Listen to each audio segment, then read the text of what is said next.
I want to talk about why confidence is so important. And never before have I experienced the sonic rate of change that I'm experiencing now. And I've seen a lot of technology changes over my lifetime, but it seems like every week I think, wait, I'm missing out on something. I feel like I'm 10 years behind every single week. How many people are feeling that way? That just this rate of change is just too fast.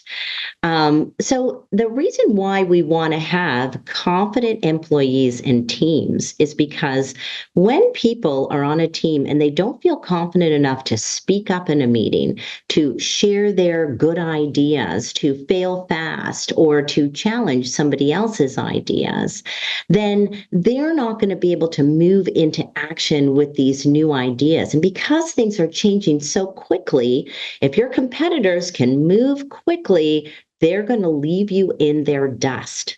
And so it's really important that teams start to learn how to build their own confidence and that leaders know how to improve confidence for people on their teams. Now, I had the honor of interviewing Dr. Fred Luthans. He studies a construct known as psychological capital. That is hope, efficacy, resilience, and optimism. And what they found in their research is that teams that are high in psychological capital, in fact, have less burnout, they perform better, they have lower turnover rates, lots of really, really good benefits. And Dr. Luthans in that interview said to me, Louisa, I'm going to tell you one component in psychological capital actually is the best driver of performance, and that is self-efficacy. He said that is the golden nugget for performance. And when I delved deeper into that research, what I found is that actually team efficacy or collective efficacy actually even is a better driver of performance than even the individual levels of self-efficacy for everybody on the team. Now, self-efficacy is the belief that you can be successful in any given endeavor. So it's similar to confidence, but a little bit different.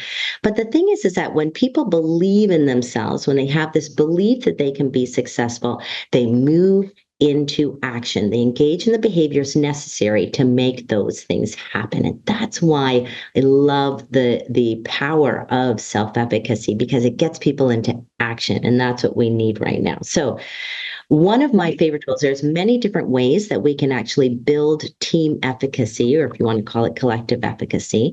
And so I just want to share one tool, and that is when I'm working with leaders and when leaders are working with their employees, what I say is when an employee comes to you with a problem, with a challenge, don't give them the answer. Don't give them the solution. It's kind of easy to give them what they need in that moment, but instead ask them, what are three ways that they would approach it?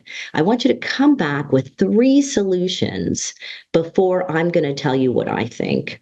And then what that does, and I was on a coaching call the other day with a leader, and she had a challenge, and I asked her, what are three ways that you would approach this? And then what we did was we took each of the solutions that they came up with and we brainstormed. What do you think the consequences of number one would be? What kind of effects would that have, etc.? And we kind of brainstormed on all three. And then together, what we did was we co-created the right solution for that particular situation. Now, what you do in that particular case, what leaders do when they're actually using that technique is, number one, they're building their employees' competence because they're helping them come to solution. The person is learning, and we know that competence breeds confidence. So number one, that's what we're doing. The second thing is when we co-create a solution with our employees, they are motivated to move in that direction because they came up with the idea. They are much more bought in and much more aligned to that idea. And the third thing that we do with that particular tool, and this is what a lot of leaders miss, is you're actually building their confidence in their problem solving abilities. So even if people are not sure about the direction they want to go in, if they're confident that no matter what happens, they will figure it out, they've got the problem solving skills to figure out any problem as they move along, they will move into action a lot quicker.